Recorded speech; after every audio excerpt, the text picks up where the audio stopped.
Allora, dottoressa, dicevamo, l'educazione è fondamentale, quindi educazione sia a comportarsi correttamente nei confronti delle donne, delle ragazze, delle compagne, eccetera, ma in generale sono i parametri dell'educazione che fanno sì che poi uno sappia discernere comunque, quindi è il rispetto per l'altro, per la persona, che qualunque questa possa essere. Poi se è una donna viene da sé, no? Certo, anche il concetto di consenso secondo me è abbastanza centrale in questo, cioè capire se quello che sta succedendo è ok per entrambe le persone coinvolte, e questo vale per il linguaggio che si usa all'interno magari di una relazione intima, se si vuole magari avere un rapporto oppure no, cioè capire se l'altra persona che è in relazione con noi, con cui stiamo avendo un rapporto, è sulla nostra stessa linea d'onda oppure no, se c'è il consenso da parte sua oppure no, perché insomma anche questo è un punto fondamentale del riconoscere l'altra persona, del rispettarla e quindi di comportarsi in maniera adeguata a quello che vogliono. Cosa dice? Perché, dottoressa, che lei è anche madre, no? Sì, io dico che sicuramente lavorare anche proprio con i bambini più piccoli sugli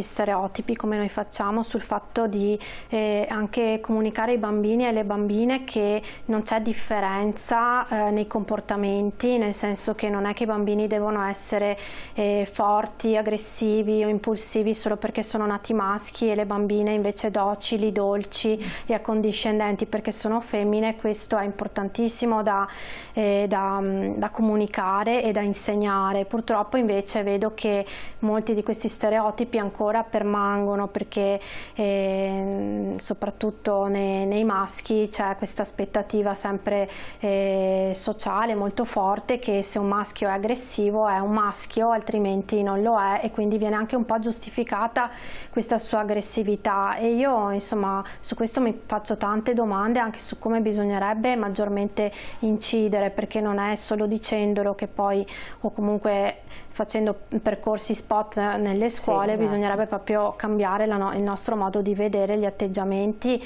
a cominciare proprio dai bambini più piccoli, che già introiettano comunque la divisione poi vedono, forte. Esatto, vedono a casa. Poi ancor più se i genitori si separano, cosa molto frequente, non è che si separano dicendo da domani ci separiamo, tutto bello, tutto col sorriso.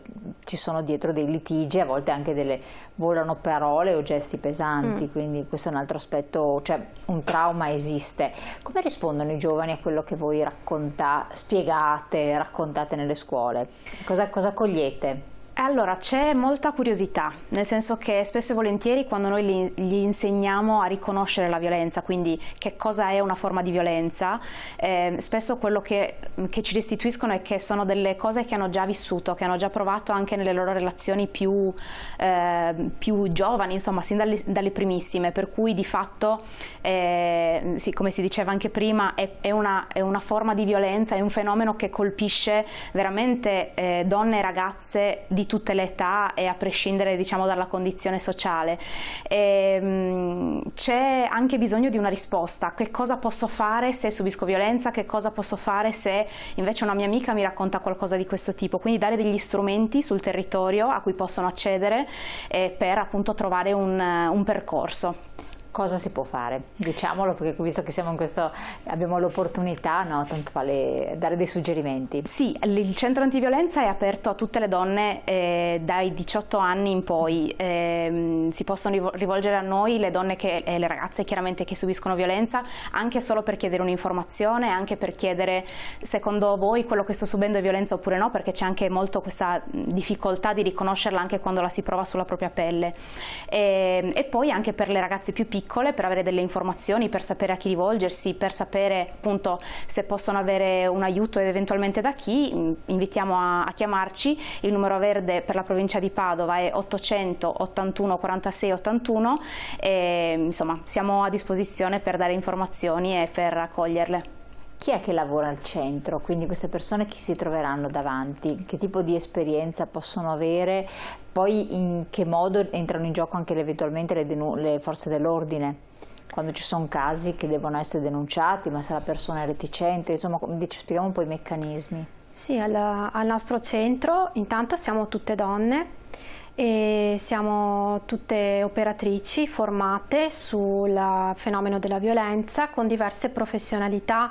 Le colleghe che si occupano dell'accoglienza sono tutte psicologhe o psicoterapeute e abbiamo la collaborazione di avvocate civiliste e penaliste che, se la donna vorrà, possono accompagnarle nel percorso penale e anche di eventuale separazione poi dall'uomo maltrattante.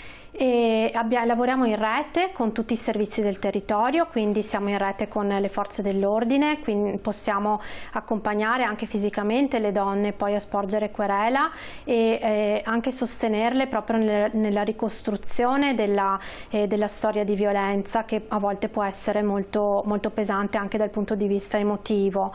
Abbiamo rapporti con i servizi sociosanitari, quindi con l'ULSS, con i pronto soccorsi, con i comuni di tutto il territorio, quindi il nostro è un lavoro che va proprio di pari passo con il lavoro delle istituzioni, ovviamente nel rispetto della privacy, dell'anonimato, della segretezza della donna. Se la donna come dire, vuole venire al centro, raccontare la sua storia e tenere quel momento solo per sé, non sarà obbligata e costretta a fare nulla, come ad esempio la querela o altro tipo di percorsi, senza che insomma lei lo voglia. Per cui assolutamente il centro può essere anche solo un luogo, uno spazio per loro, per le donne, e solo per avere appunto quello spazio di libertà e di calma e di tranquillità.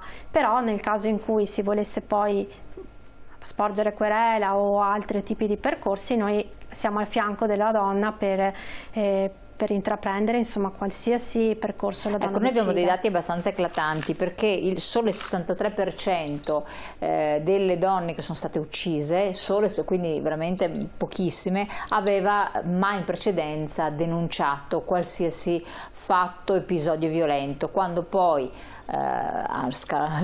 indagando, vedendo eccetera, erano capitati già molti fatti che potevano essere prodromici, sintomatici poi di un'escalation di violenza.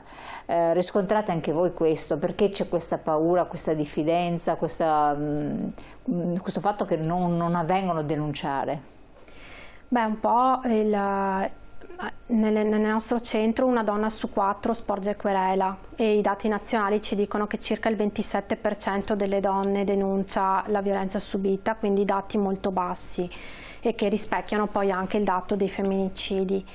Ci sono motivazioni culturali che appunto sono determinate proprio dal fatto di pensare che la violenza che si sta subendo in qualche modo non sia considerato un reato, ma sia un diritto, no, dell'uomo di agire in quel modo. C'è stata negli anni purtroppo una mancanza di risposte adeguate da parte delle istituzioni e soprattutto delle forze dell'ordine, che però in questi anni si sono attrezzati perché hanno compreso che forse qualcosa non andava, e quindi si è in qualche modo creata una scarsa fiducia nella risposta istituzionale alla richiesta di aiuto. Il numero è 1522, no, per attivare c'è il numero nazionale antiviolenza 1522, che poi rimanda nei territori ai centri antiviolenza e a Padova al nostro centro.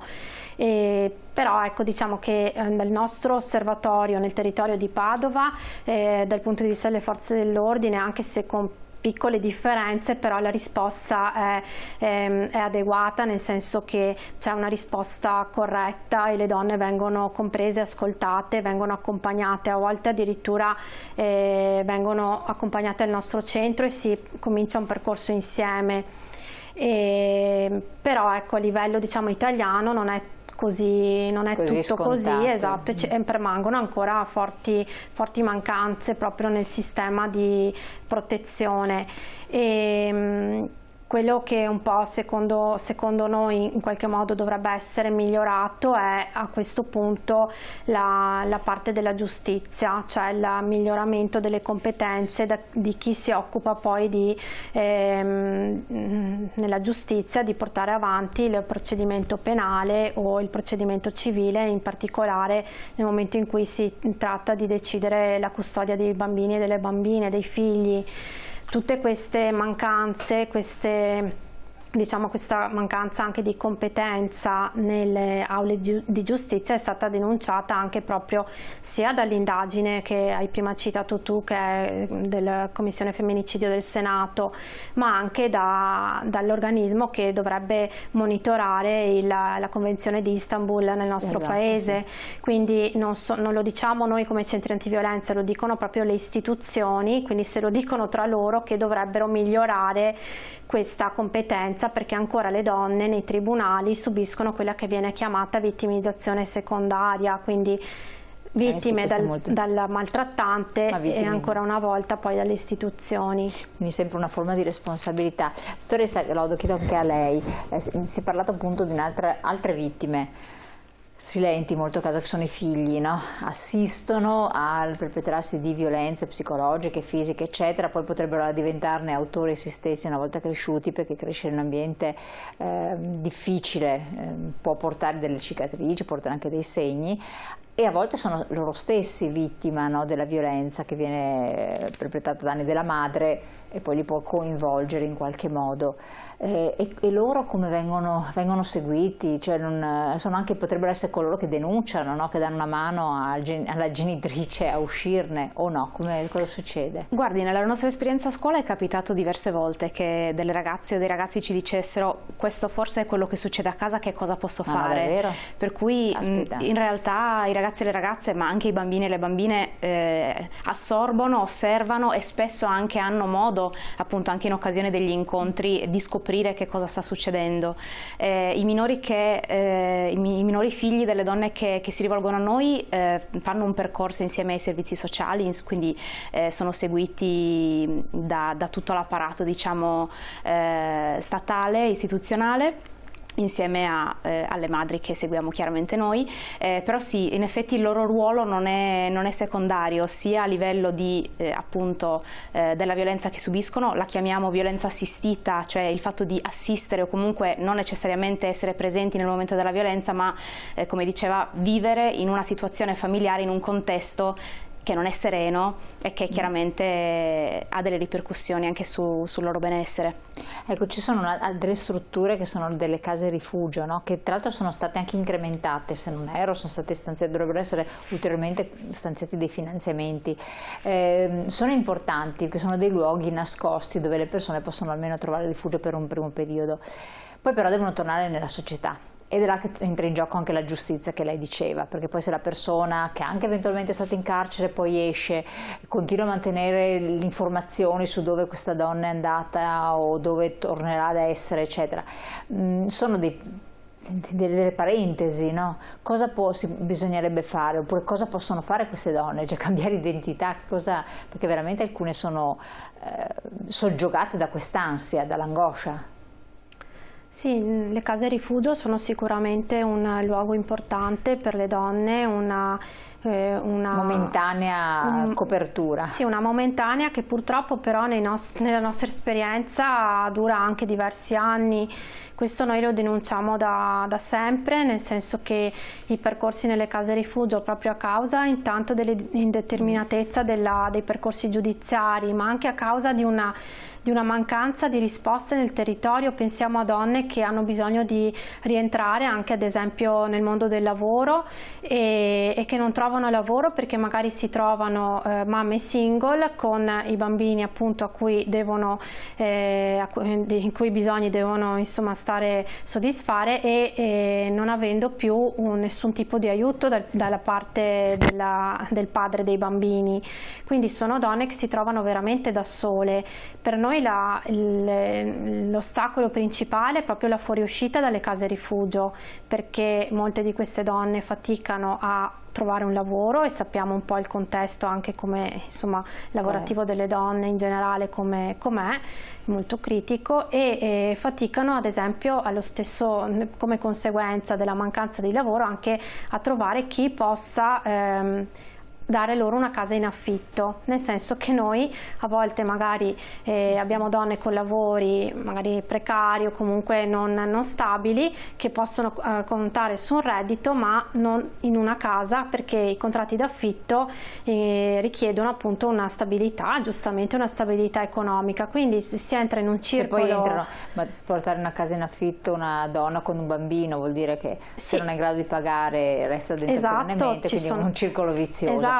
Torniamo su questo aspetto, perché ha toccato l'aspetto economico, che è brutto dirlo però è molto rilevante. Pubblicità, tra poco torniamo insieme.